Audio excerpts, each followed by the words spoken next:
Adeshipo. I'm a Yoruba lady and I'm from Ilesha in Osun State, Ijesha. Today I'll be showcasing my beautiful Ojuelegba.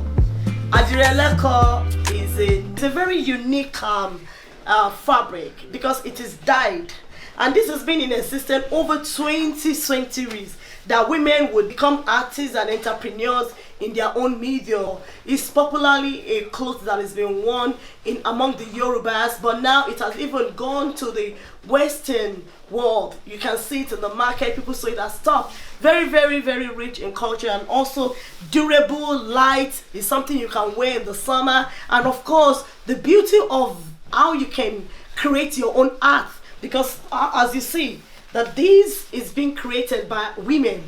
So they are creative, they use their art, they sketch, then they begin to tie. And that is what is called Ojuelegba.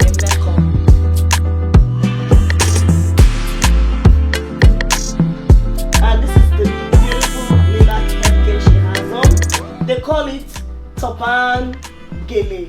It's just, it makes it easier. Instead of you tying your gele from the scratch, is already pre-made. These are called coral beads in Nigeria.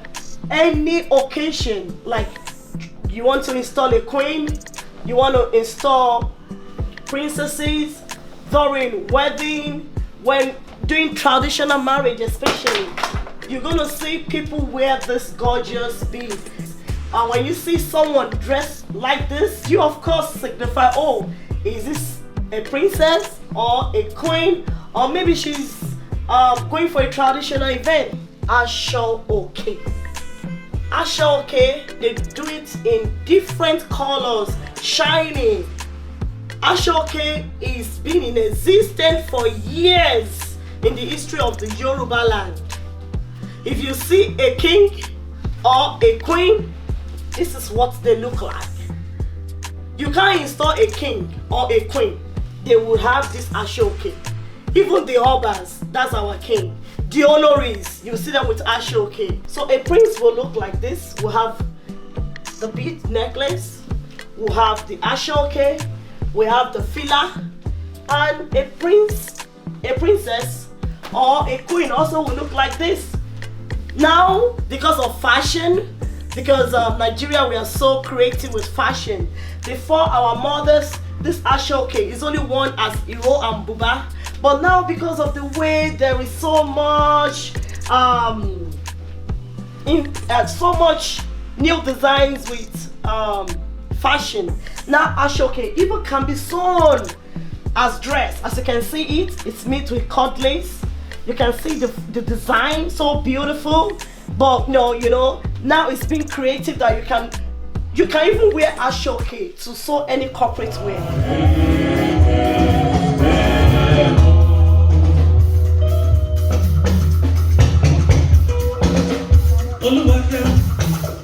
If you have 10,000 tons, it still won't be enough.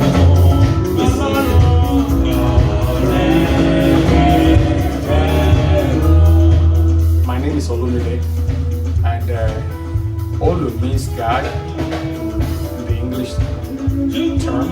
Mide is mean as come. So in full, the meaning of Olumide means my God has come. I were able to move from one home to the other. Most homes back then in the 70s, 80s, or early 90s are kind of attached together. We all kind of interconnected. So for me, it was fun growing up in Nigeria. If I vividly remember, as a child, I loved to play with my friend, mostly during the rain, because it's always, during the rainy season, we love to play soccer outside in the mud. I remember that vividly, and I love to run track. I love track a lot. So most of the time it's usually during the rain. I love to venture outside, and I love to, get out of my comfort zone just to explore.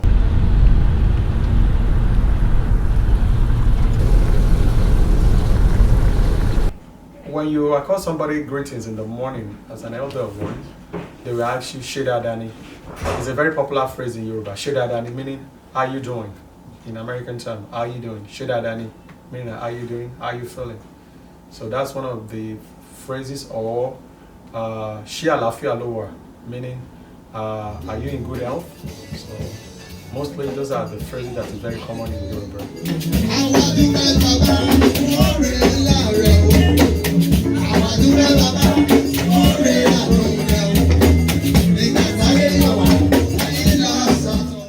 Well, it's a diverse neighborhood.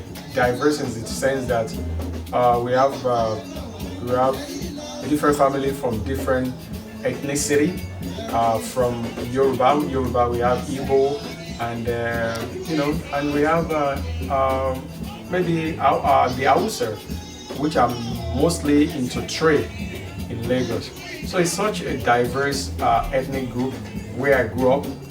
But one thing I really enjoy mostly is the diversity in that kind of environment. We are so interwoven. You get to see parents, everyday different parents that will teach you the right path, and they're able to guide you. And that's one of the moment that I cherish growing up in Nigeria. In Nigeria, the opportunity is not there for many. The opportunity is very, very limited. And limited in the sense that if you know your way around, you might be able to tap into the source. But here, even here, regardless of the obstacle, the opportunity is still there for you if you're trying to push further. Power here is constant. In Nigeria, power is only limited in terms of, I'm talking about in terms of electricity. Power is only limited to the class, high society in Nigeria. But everybody here have the access to power and health. The health sector here is better than the health sector in Nigeria. Even if you try to compare the cultural aspect of our differences, I am born and raised in Nigeria. My kids are born here, and the way we interact is quite different from the way I interacted when I was in Nigeria with my parents. So I guess that's part of cultural differences.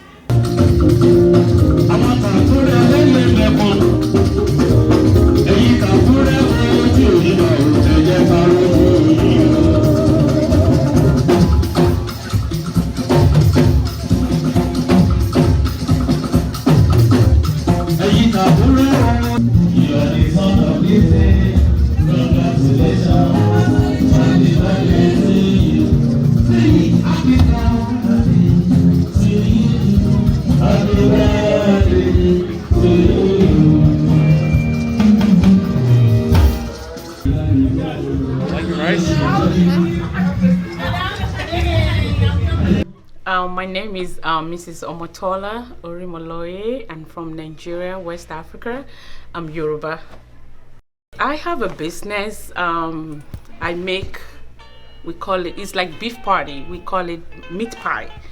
And something like donut. I fry it. It's called puff puff.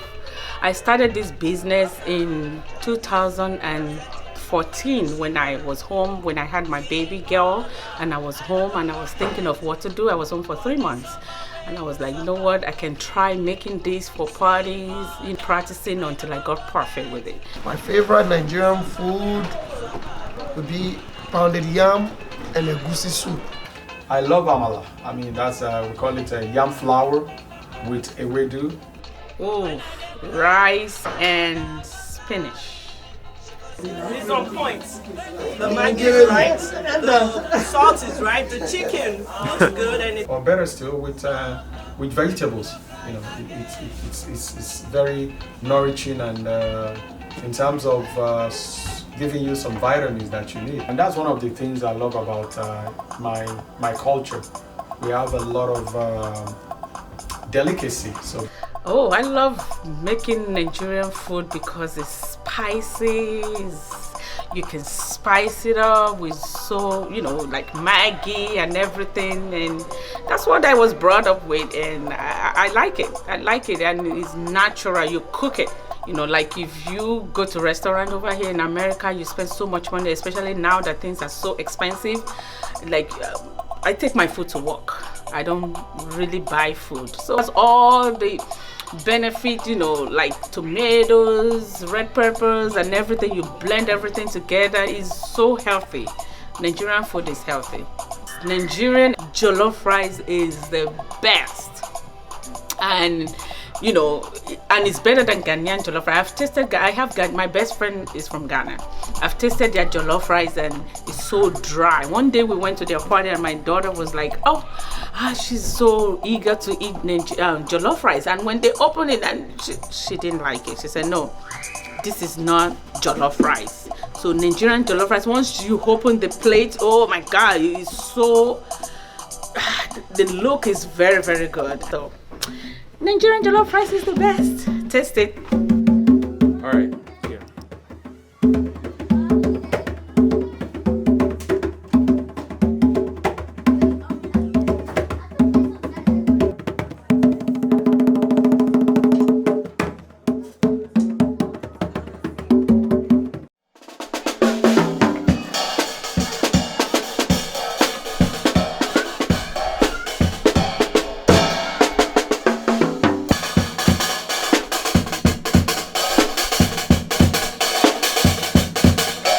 My name is Elder Michael Shokunbi, and I'm originally from Nigeria.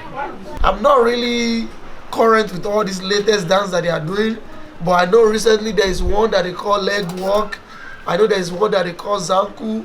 I know that there is one they call like recently now I know that it's a trend that is going on about the Kizz Daniel song that just came out. Like it's called Buga. You go low like this and then you come out like you're trying to make somebody to be afraid of you. So, and also we have our traditional dance that we move based on how the beat is going. So those are the beat and all the song that we grow up listening to. But I'm not really a good dancer.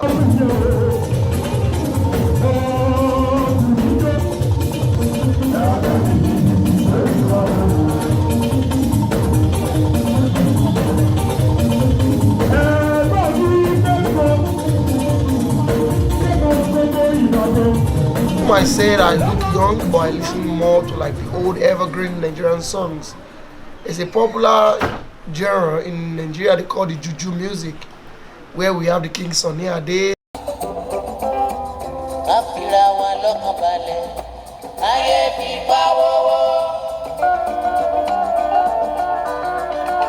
And the Ebenezer Obey.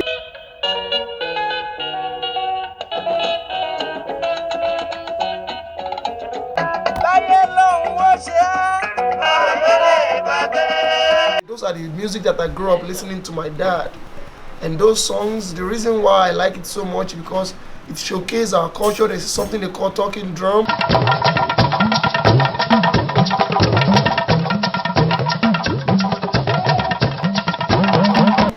That speaks when the musicians are singing and when all the percussionists and all the instrumentalists are playing. You will enjoy the beauty of that traditional Yoruba Nigerian song. My favorite type of Nigerian musician, if you talk about the juju, I love Ebenezer Obey.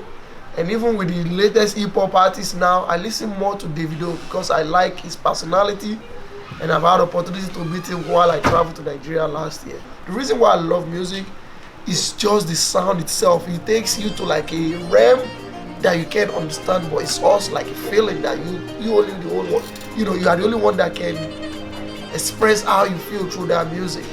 One of the things that I think is the fact that these people, when they want to sing, they just don't sing because of singing's sake, but they try to make it more universal. And one of the things is they try to project much of our culture, they promote our culture inside those music. So which entails people to see like, okay, what kind of culture people have that is so sweet. For example, like Davido's songs now. I have a few of my American friends that listen to Davido's songs. They'll be singing the song with me. I have my co-worker one of these days. She was singing Davido's song and I was blown like, how do you know this song? She's like, oh, I know all the Davido songs, I know all the Nigerian artists. So it's just how they project, how they promote our culture in most of their songs.